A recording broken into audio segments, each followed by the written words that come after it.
Ésaïe, l'homme qui a été révélé par Dieu et a expérimenté une transformation sacrée inouïe. Dans la 3e année du règne de Joachim, roi de Juda, le royaume, autrefois florissant, sombrait dans l'idolâtrie et la rébellion.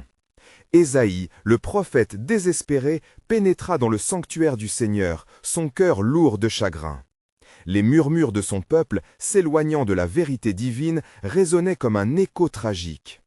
Comment pourrait-il ignorer l'alliance scellée avec leur Dieu? Ses pensées étaient accablées, son esprit tourmenté par les visions d'un royaume fragmenté, où l'amour pour Yahvé était remplacé par la dévotion à des idoles sans vie. Alors qu'il se tenait en prière, implorant la miséricorde du Très-Haut, une lumière éclatante jaillit dans le temple, illuminant chaque recoin du sanctuaire obscur. Ésaïe leva les yeux et aperçut le Seigneur, assis sur un trône élevé, ses vêtements drapant le seuil du temple. Autour de lui se tenaient des séraphins, des êtres de pureté et de lumière, chantant sans relâche. « Saint, Saint, Saint est le Seigneur des armées. Toute la terre est pleine de sa gloire. » L'atmosphère se chargea de sainteté, une présence si écrasante que le cœur d'Ésaïe s'emballa. Ésaïe, accablé par une prise de conscience soudaine de son indignité, cria avec une ferveur désespérée. « Malheur à moi! Je suis perdu, car je suis un homme aux lèvres impures, et j'habite au milieu d'un peuple aux lèvres impures. » Cette confession, imprégnée de terreur et d'humilité, résonna dans le sanctuaire comme un plaidoyer à la clémence divine. Dans un acte de miséricorde saisissant, un séraphin s'approcha de lui, tenant à la main une braise ardente prise de l'autel. Avec précaution, il toucha les lèvres d'Ésaïe, décrétant avec puissance. « Voilà, ceci a touché tes lèvres, et ton iniquité est enlevée, et ton péché est purifié. » À cet instant, Ésaïe sentit une transformation radicale, un afflux de force divine se déversant dans son être. Il se dressa, renouvelé, prêt à répondre à l'appel du Seigneur. Puis, dans le silence sacré, la voix du Seigneur résonna, puissante et pénétrante. « Qui enverrai-je? Qui ira pour nous ?»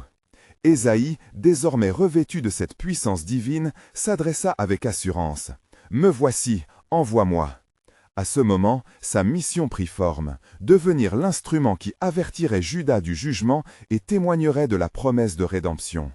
Cependant, l'ombre du défi planait sur lui comme une couverture sombre.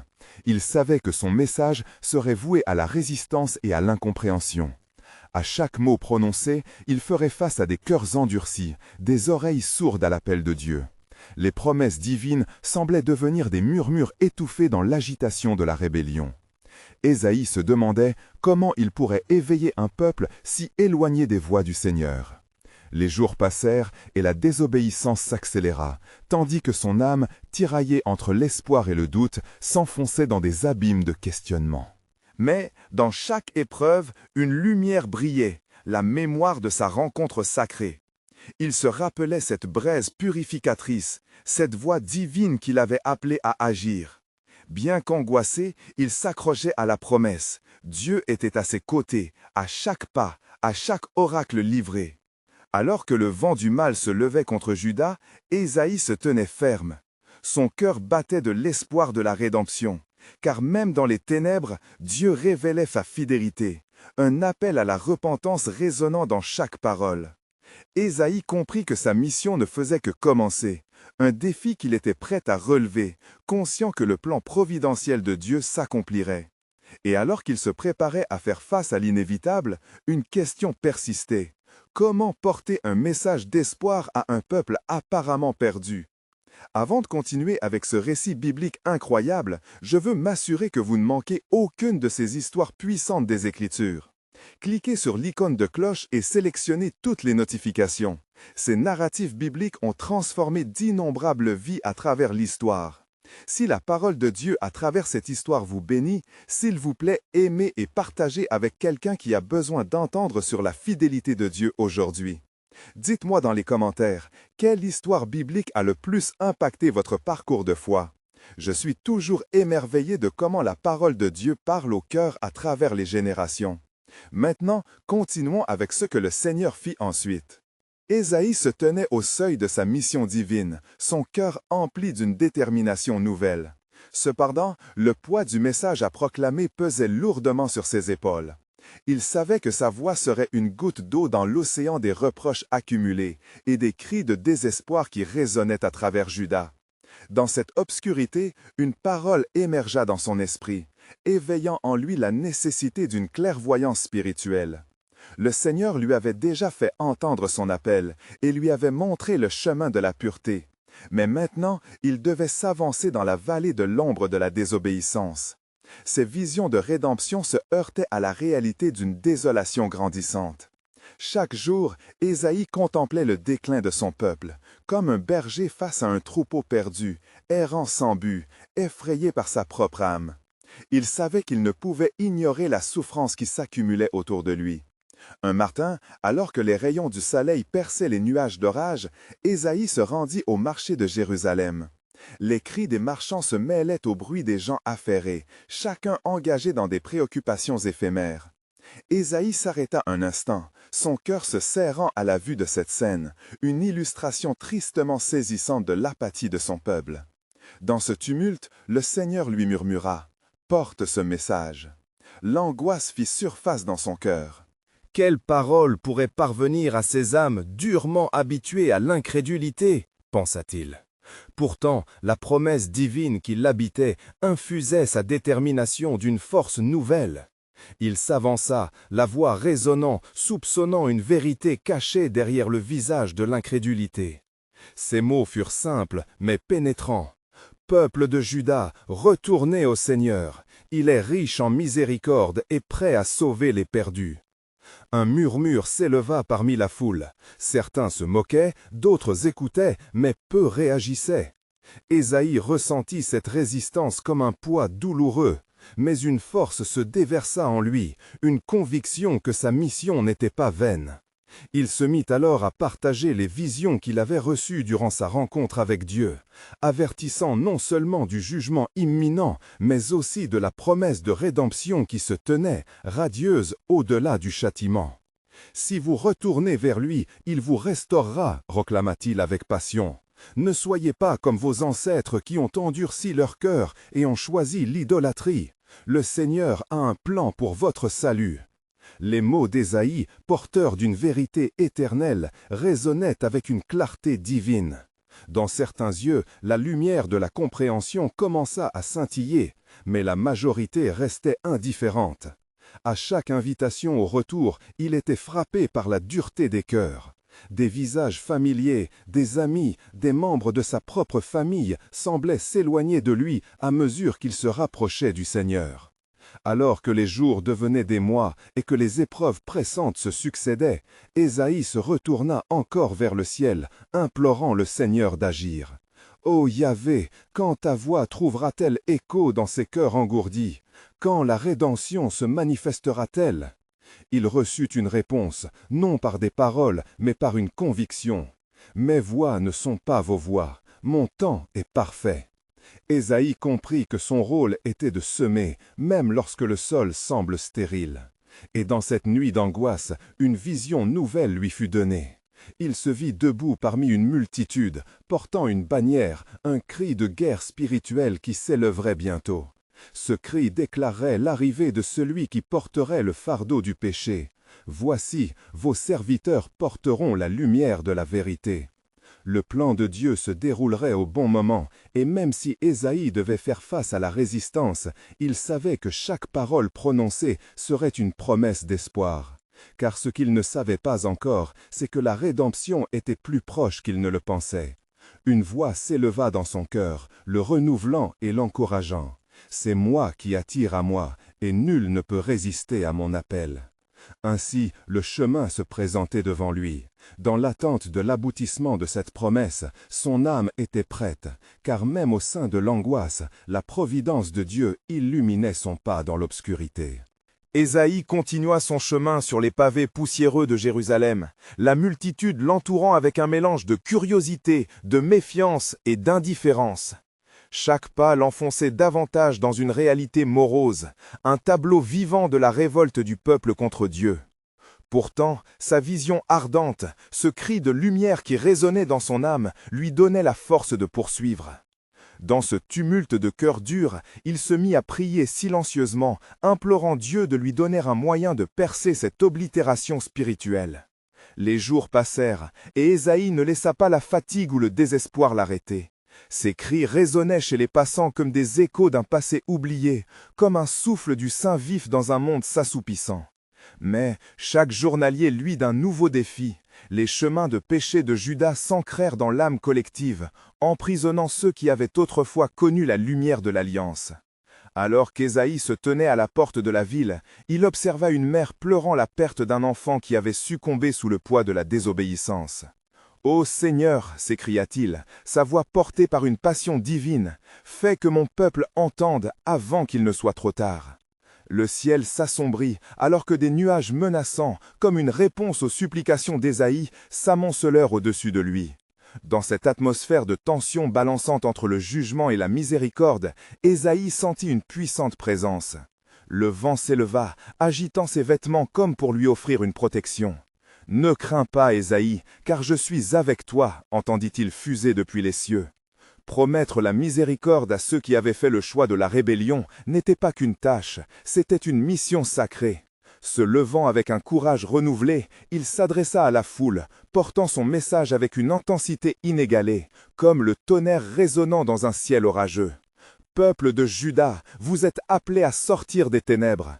Abandonnez les chemins de l'incrédulité et revenez à votre Dieu, car il désire vous restaurer. Des murmures d'incrédulité parcoururent la foule.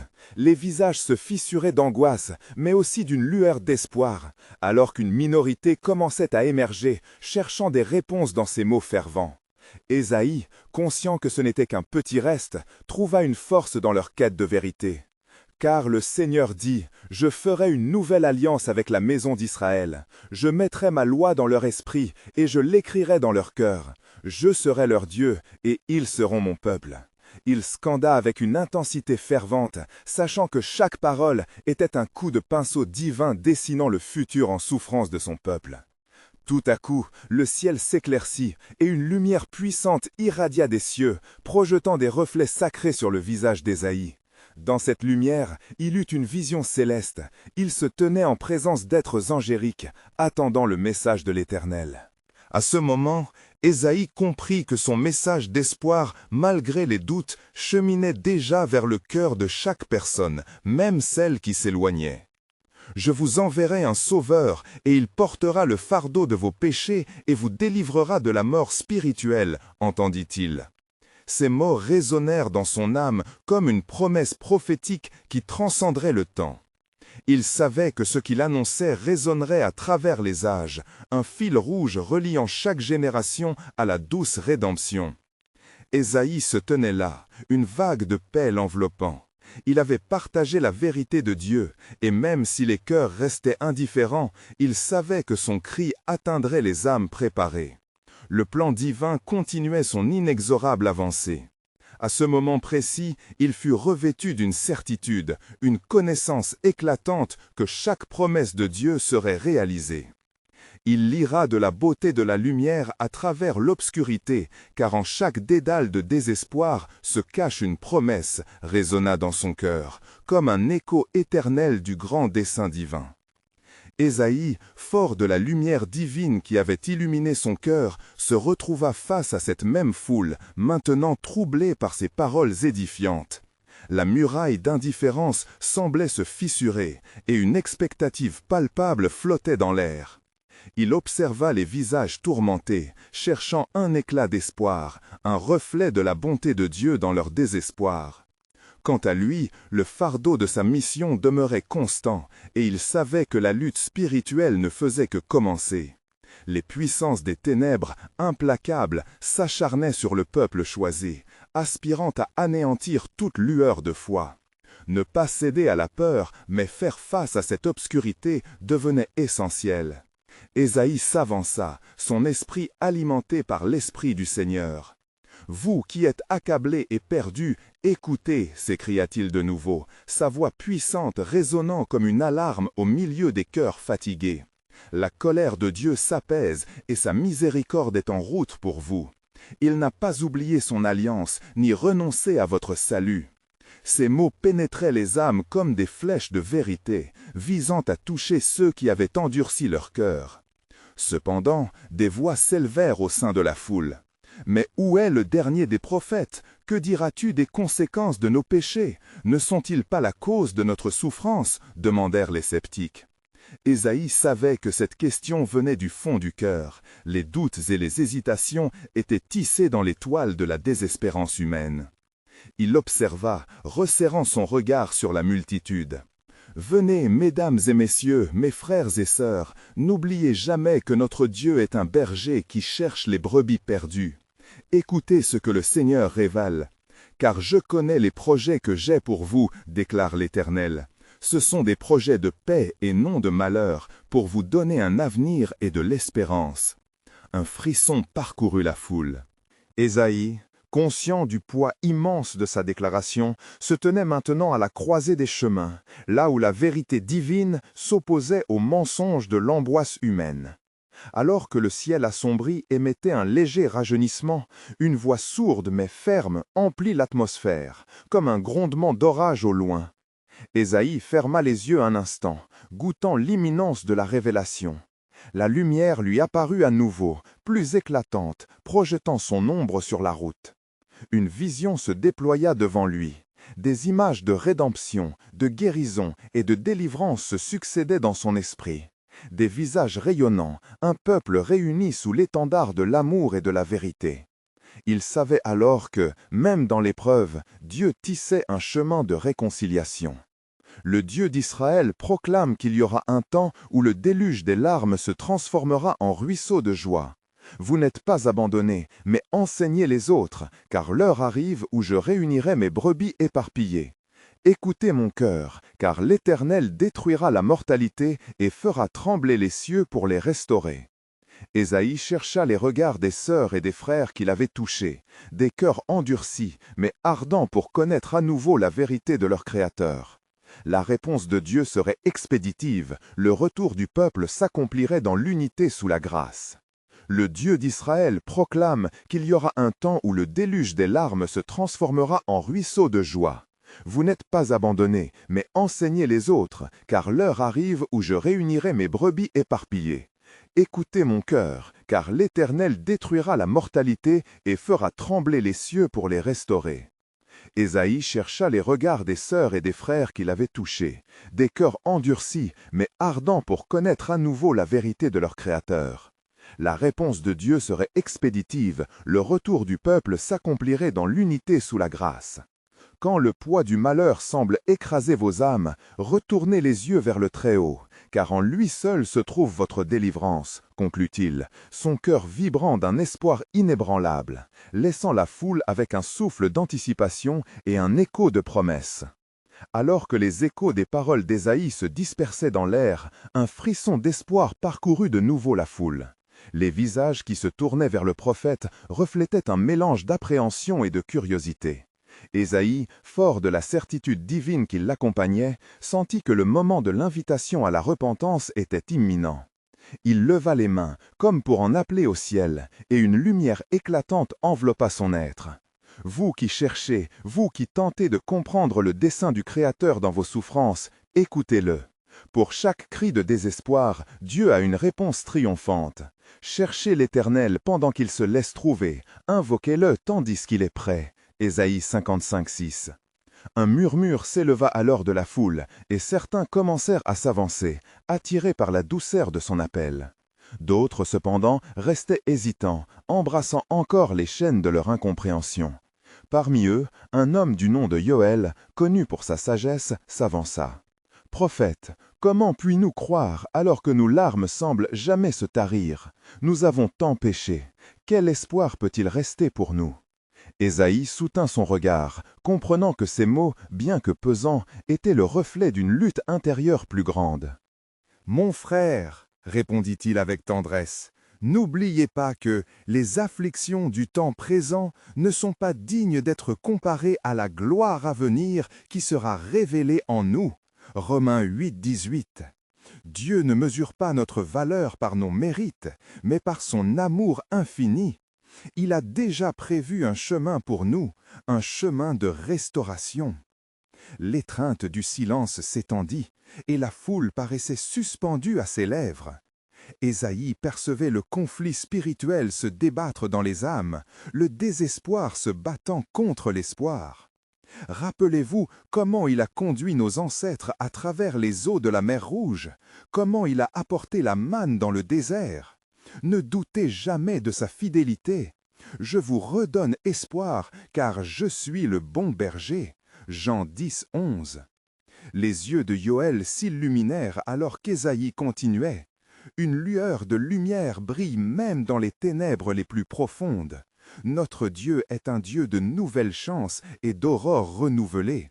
Rejetez l'esprit de condamnation et marchez avec confiance vers la rédemption qui vous attend. Une fervente prière s'éleva alors autour d'Ésaïe. Les cœurs troublés cherchaient maintenant un refuge, un abri sous l'ombre des ailes du Très-Haut. Derrière lui, une vision s'était ouverte, un horizon de promesses divines, où les chaînes se brisaient et chaque larme serait essuyée au visage d'une nouvelle réalité. Mais alors qu'Ésaïe partageait la promesse de Dieu, une ombre se glissa parmi les idéaux lumineux. Un groupe de chefs religieux, les pharisiens, s'avançait, leur regard empli de méfiance. « Pourquoi te fais-tu une voix dans ce désert ? Que peux-tu faire de plus que ce que nous faisons déjà? Qui es-tu pour prêcher la rédemption ?» La tension monta dans l'air. Ésaïe, ne fléchissant nullement, se tourna vers eux. « Je ne viens pas en mon nom, mais pour celui qui était et qui vient. Ne fermez pas la porte du royaume devant ceux qui cherchent ardemment. Dans votre rigidité, vous risquez de manquer l'accomplissement de ses promesses. » La foule retint son souffle. Chacune de ces confrontations renforçait la détermination d'Ésaïe à poursuivre sa mission, profondément conscient que chaque parole prononcée pouvait conduire à un changement radical. Ainsi, l'Esprit de Dieu s'étendit parmi les personnes présentes, et les premières lueurs de rédemption apparaissent brillantes dans les cœurs. Au loin, une promesse résonna dans l'âme d'Ésaïe. « Quand le temps sera accompli, mon peuple ouvrira la voie à ma lumière, car je rétablirai tout ce qui a été brisé et ma gloire se manifestera parmi vous. » La voix d'Ésaïe, pleine de certitude et d'espoir, laissa un écho doux, marquant le début d'une grande transformation. Car Dieu est fidèle à ses promesses, et il n'y a rien d'impossible pour lui. Lorsque la nuit semble la plus sombre, n'oubliez pas, c'est souvent dans l'obscurité que la lumière éclaire le mieux. Alors que les paroles résonnèrent dans l'air, un silence pesant s'établit parmi les fidèles. Chaque regard se posait maintenant sur Ésaïe, comme si la lumière divine qui l'entourait avait capté l'essence même de leur désespoir. Les pharisiens, bien qu'armés de doutes, ne pouvaient ignorer l'impact de sa déclaration.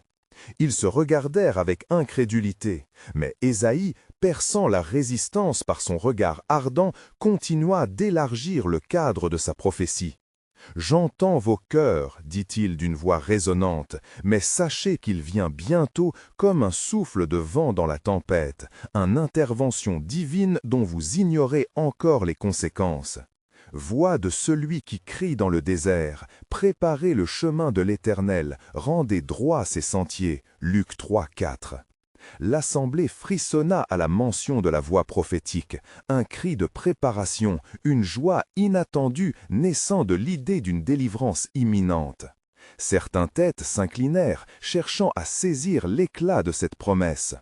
Yoël, malgré ses inquiétudes, se leva lentement, ses ressentis mêlés entre désespoir et émerveillement. « Prophète, que dois-je faire pour être purifié ?» demanda-t-il, la voix tremblante de sincérité.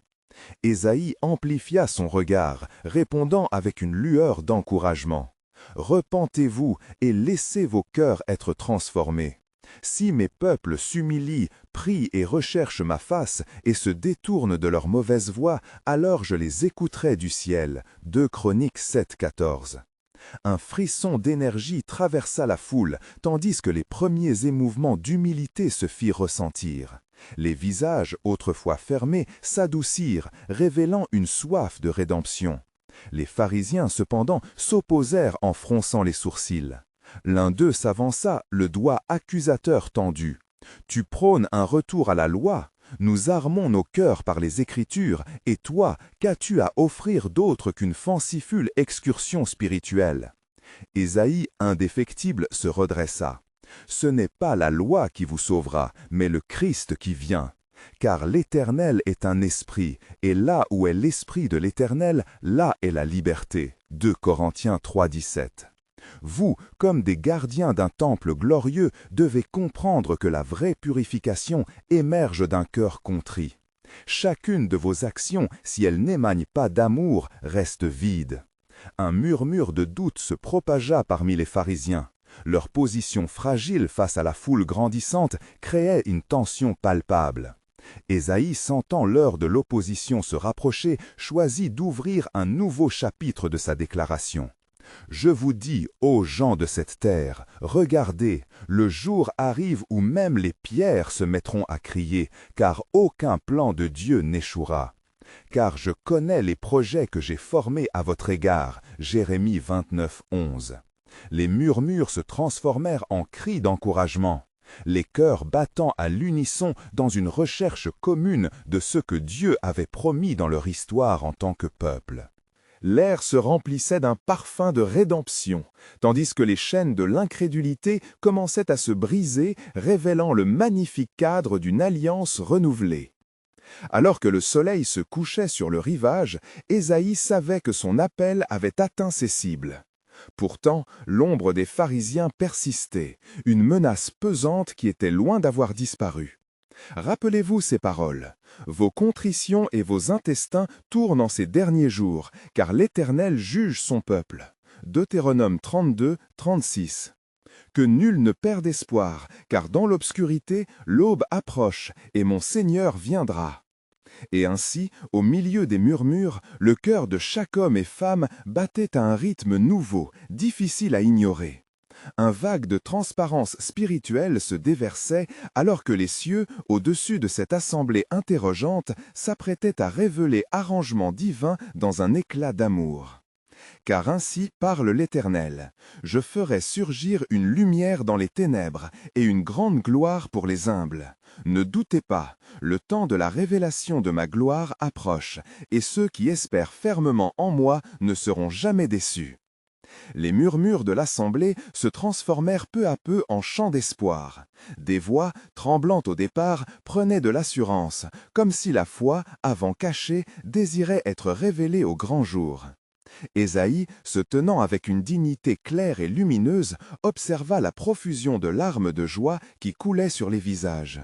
Dans cette atmosphère attendue, la présence de Dieu semblait palpiter, vibrante et tangible.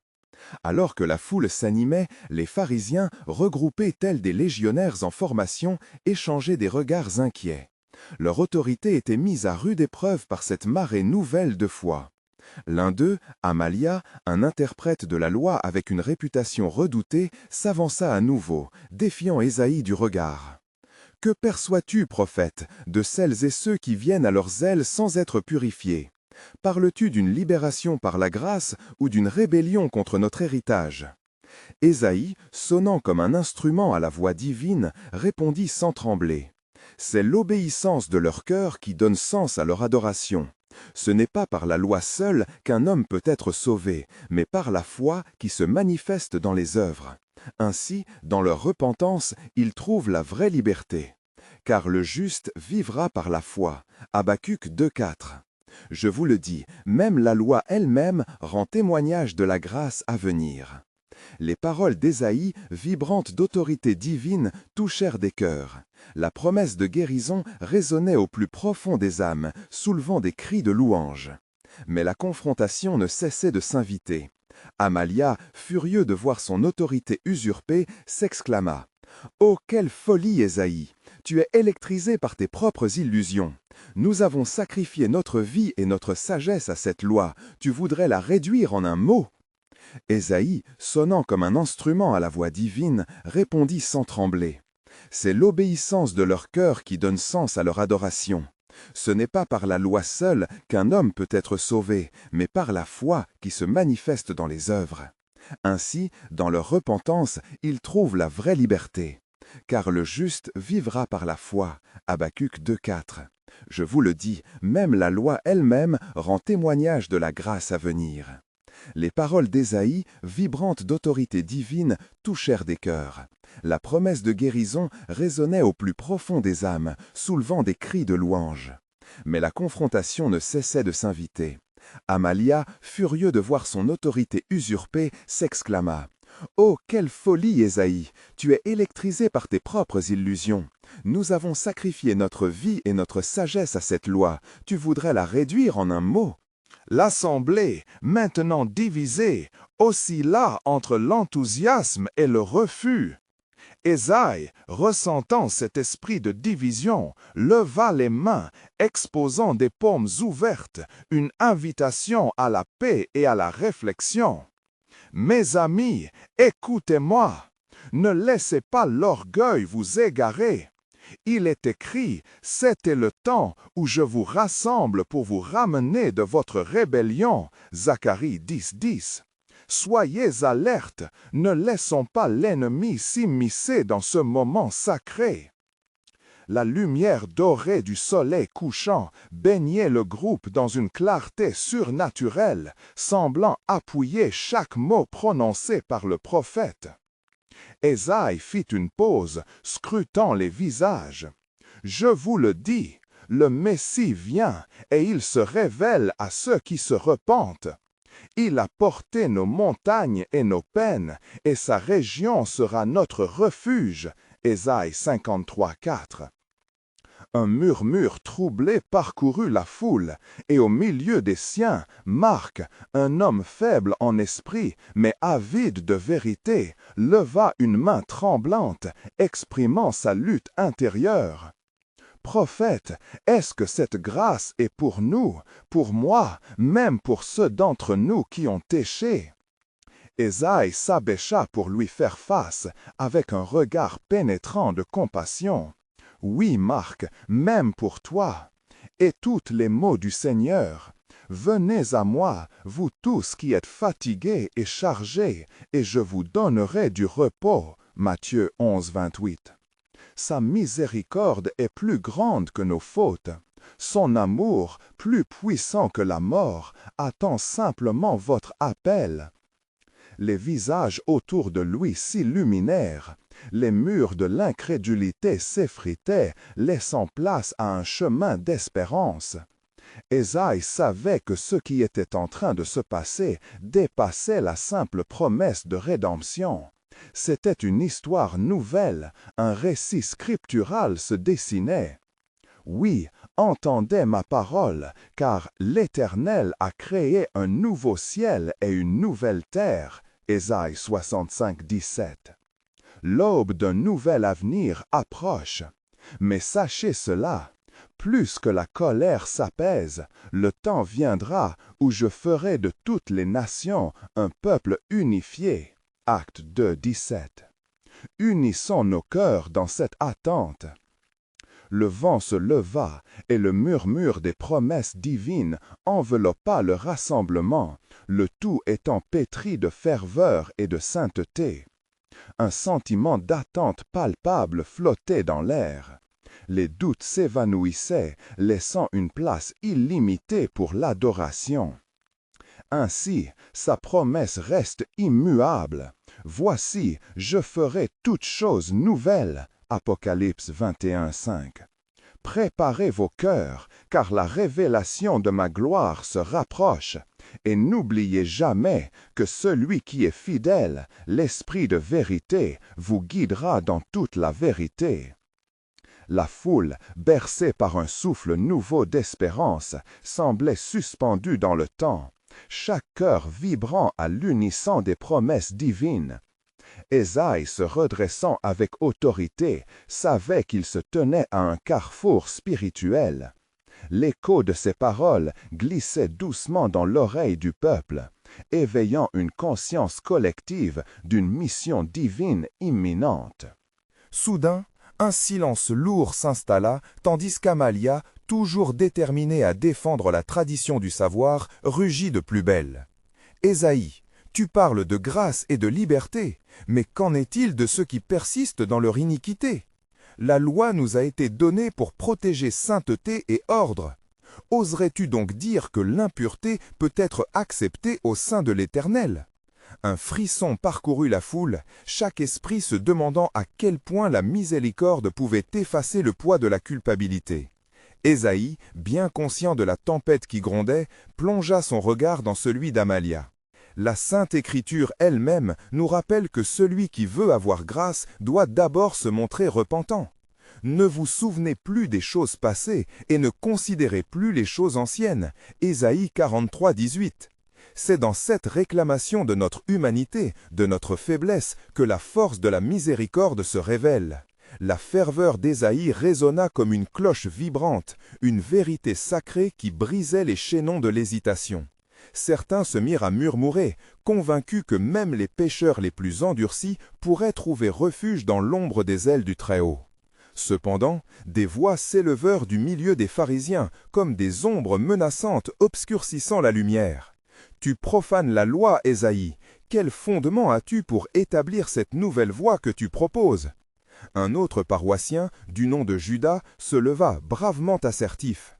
Ne devrions-nous pas en quelque sorte prendre les choses en main? Ne sommes-nous pas ceux qui gardons son héritage? Ésaïe, sans montrer la moindre faiblesse, répondit avec tendresse mais fermeté. Connaître la vérité est d'une haute sagesse, mais agir selon la vérité est une plus grande sagesse encore. Et vous connaîtrez la vérité, et la vérité vous affranchira. Jean 8, 32. La nouvelle alliance est un chemin de rédemption, oserais-je le rappeler? Est-il juste de fermer le cœur pour rendre la parole caduque? Les murmures redoublèrent, tantôt désarmés, tantôt dans l'incrédulité. Mais là où le doute s'immisçait, la lumière de l'espoir éclairait encore les recoins du cœur. Les paroles se mêlaient à une ambiance de renouveau spirituel, comme si le vent portait le souffle de l'esprit même. Un homme, Lévi, au regard sincère et à l'esprit meurtri par ses erreurs, s'approcha d'Ésaïe avec hésitation. « Prophète, est-ce que je peux vraiment me lever après mes chutes? Est-ce que la pécheur que je suis peut être rédemptée ?» Ésaïe, inspiré par l'Esprit, répondit les bras grands ouverts. « Oui, Lévi, car Dieu est riche en miséricorde à cause de son grand amour dont il nous a aimés. Tu n'as qu'à ouvrir ton cœur, ta faiblesse devient ton portail vers la grâce. » Les paroles résonnèrent comme une mélodie céleste, et lentement, l'assemblée commença à s'unir autour de cette vérité. Une danse d'espoir se formant entre les âmes brisées et la promesse divine. Ésaïe, les yeux tournés vers le ciel, vit d'autres cœurs éveillés à cette merveille. Il connaissait la promesse de Dieu déjà scellée en Écriture. En vérité, je vous dis, il est écrit: Voici, l'Éternel se délecte de ceux qui le craignent, de ceux qui reposent leur espoir en sa bonté. Psaume 147, 11. La promesse de la rédemption ne saura se tarir, car des cieux sur le monde inondé de péché, l'espoir s'allume. Une lumière éclatante sembla embraser l'horizon, marquant le commencement d'une ère de grâce et d'unité, une profonde conviction que le royaume s'approchait de ceux qui croyaient. Préparez-vous, mes amis, car le jour est proche, où je rassemblerai tous les peuples, et ils seront ma peuple. Zacharie 2, 11. Le lever de cette aurore s'annonce certainement dans la clarté de ses promesses, et le plan de Dieu s'épanouira à travers vous. Alors que la lumière émanait d'Ésaïe, une ombre profonde plana sur l'assemblée. Les éclats d'espoir semblaient attirer aussi bien les cœurs que les esprits. Mais à mesure que le jour avançait, les murmures d'inquiétude gagnaient en intensité. Amalia, impatiente et déterminée à défendre la tradition, se leva de nouveau, son regard perçant braqué sur le prophète. « Ce que tu prêches trouble la loi au lieu de l'exalter. Comment pourrions-nous faire confiance à un tel message sans rétablir la droiture parmi le peuple ?» Ésaïe, empreint d'une paix intérieure, s'avança d'un pas. « Ô Amalia, c'est dans la lumière que la vérité se dévoile. La loi est un guide, mais elle n'est pas la fin. Car la loi a été donnée par Moïse, la grâce et la vérité sont venues par Jésus-Christ. » Jean 1, 17. Votre attachement au commandement ne doit pas vous isoler de l'amour divin qui nous appelle à la réconciliation. Les visages se tournèrent, certains confus, d'autres éclairés par la compréhension. Lévi, désormais embraqué de courage, leva la main. « Ésaïe, parles-tu de cette grâce qui se déverse même sur moi, le pécheur? Pouvons-nous vraiment porter nos fardeaux à celui qui nous invite à cette révélation ?» « Oui, Lévi, oui !» s'écria Ésaïe. « La grâce ne se mesure pas à nos œuvres, mais à la richesse de l'amour du Créateur. Venez à moi, vous tous qui êtes fatigués et chargés, et je vous donnerai du repos. » Matthieu 11, 28. Vos luttes ne sont pas un obstacle, mais un appel à tendre la main vers la lumière. Un murmure de renouveau s'installa dans l'assemblée, comme une mer agitée commençant à se calmer. Plusieurs se regardaient, reconnaissant qu'ils portaient des blessures similaires, des histoires de lutte et de recherche d'identité au sein de cette communauté, souvent divisée par la loi et le jugement. Alors qu'ils prenaient conscience de la portée de ces mots, un homme, Zébulon, se leva dans l'assemblée. « Prophète, peux-tu nous parler du chemin vers cette rédemption? À quoi devons-nous renoncer pour toucher cet amour divin ?» Ésaïe, son regard empreint de compassion, leva la main pour apaiser les craintes. « Renoncer, mes amis, c'est abandonner le poids lourd de l'orgueil et de l'autosuffisance. Si nous confessons nos péchés, il est fidèle et juste pour nous les pardonner et nous purifier de toute iniquité. » 1 Jean 1,9. C'est avec un cœur contrit que nous avançons dans la lumière du pardon. Soudain, un souffle glacial parcourut l'assemblée, laissant présager une intervention divine imminente. Les cieux se couvraient de nuages sombres, et le tonnerre gronda au loin, comme une réponse céleste à ces réclamations d'âme. Ésaïe leva les yeux, conscient que son message touchait un point sensible. « Préparez-vous, car un châtiment peut suivre l'aveuglement de ceux qui refusent de voir. Les cieux déclarent la gloire de Dieu, et l'étendue fait connaître l'œuvre de ses mains. » Psaume 19, 1. Ne laissez pas les craintes, ni les faux enseignements obscurcir l'éclat de la vérité. Les cœurs battirent plus vite, et la foule, immergée dans une ambiance de révérence, semblait divisée entre l'espoir et la crainte. Le tumulte commençait à croître parmi les pharisiens, tentant de neutraliser cette effervescence spirituelle. « Ésaïe !» s'exclama un pharisien avec véhémence. « Si cette grâce se déverse sur tous, que restera-t-il de notre identité, de notre séparation sacrée? Ne serons-nous pas absorbés par les foules pécheresses ?» Ésaïe, avec une sagesse tranquille, répondit avec assurance. « Dieu ne nous appelle pas à nous perdre dans ce monde, mais à briller comme des lumières au milieu des ténèbres. Vous êtes la lumière du monde. Une ville située sur une montagne ne peut être cachée. » Matthieu 5, 14. Notre vocation est de faire connaître cette grâce, de l'incarner et de l'amplifier. Alors que la tempête s'intensifiait, le soleil émergea soudain des nuages, projetant des rayons de lumière dorée sur la foule. Le paradoxe du chagrin et de l'espoir, de la loi et de la grâce brillait d'une manière qui dépassait les mots. Un profond murmure de promesses traversa les cœurs, une prise de conscience que la rédemption ne dépendait pas de leur performance, mais de la divine faveur. Et Ésaïe, les bras ouverts, conclut. « Ainsi, ne vivez plus dans la peur, mais dans l'espoir. Voici, je fais toutes choses nouvelles. » Apocalypse 21, 5. Car dans ce mystère, notre Père met en œuvre un plan bien plus grand que nos entendements. Quand les femmes et les hommes s'uniront dans la quête de la grâce, alors la victoire de Dieu éclatera sur la terre. Les mots d'Ésaïe flottaient dans l'air, tels des nuages de promesses, créant une atmosphère chargée d'espoir et d'expectative. La foule, bien qu'hésitante, ne pouvait ignorer le frisson de vérité qui s'élevait à travers le prophète. Ce qu'il avait proclamé résonnait au plus profond de leurs âmes, éveillant un désir ardent de réconciliation avec leur Dieu. Pourtant, sous cette atmosphère d'espoir, un mur d'incrédulité et de résistance persistait de la part des chefs religieux. Amalia, toujours obstinée, fixa Ésaïe avec défi, son visage marqué par l'indignation. « Tu tentes de transformer notre tradition en un spectacle de faux espoirs. Combien de fois as-tu observé l'héritage de nos pères? La loi reste notre phare, et nous devrions demeurer fidèles à celle-ci. » Ésaïe, avec calme et détermination, répondit. Chère Amalia, la loi elle-même ne jouit de sa plénitude que dans l'amour et la grâce. Quiconque méprise le chemin de la miséricorde tarit sa propre source. Connaître Dieu, c'est avoir la vie éternelle. Jean 17,3. Ne vous laissez pas emprisonner par la lettre qui tue, mais étreignez l'esprit qui vivifie.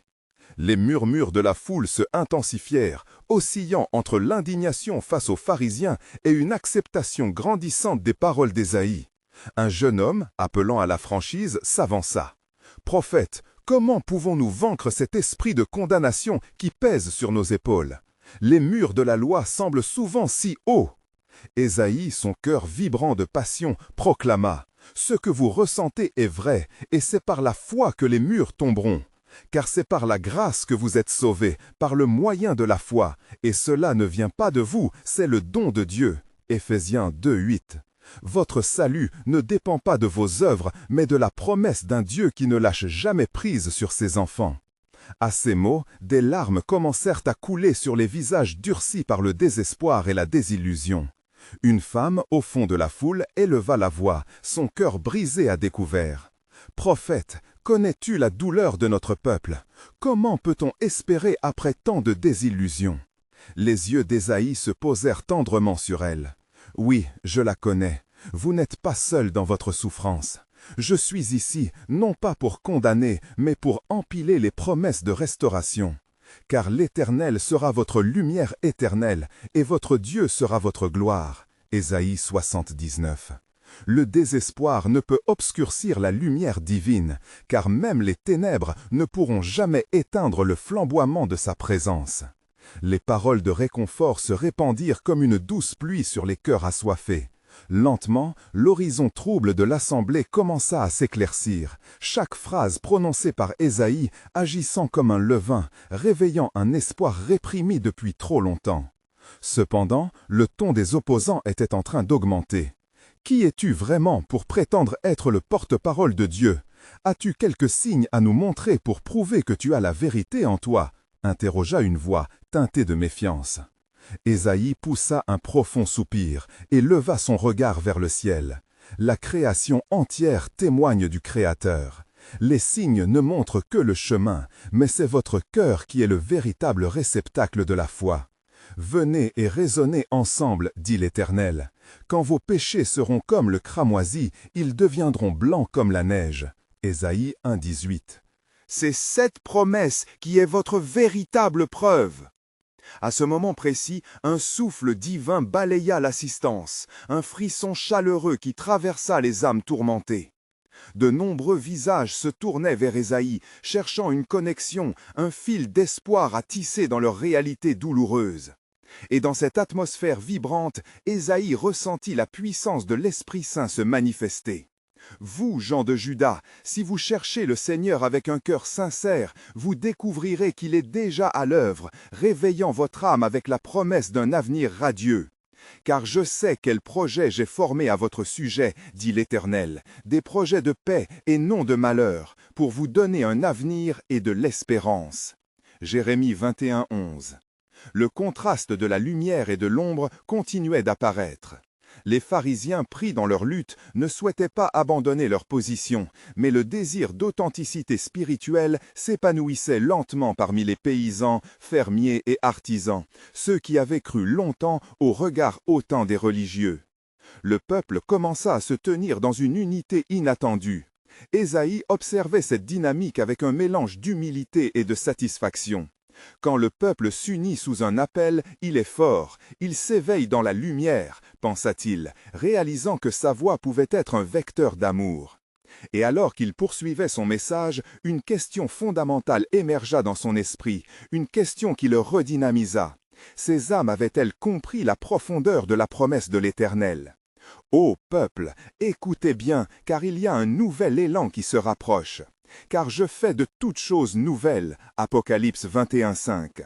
Sachez, au plus profond de vos êtres, que chaque larme versée, chaque cri de vérité est entendu par celui qui est fidèle à ses promesses. Le temps de l'accomplissement est proche, et il n'y a aucune obscurité dans laquelle il ne puisse apporter sa lumière.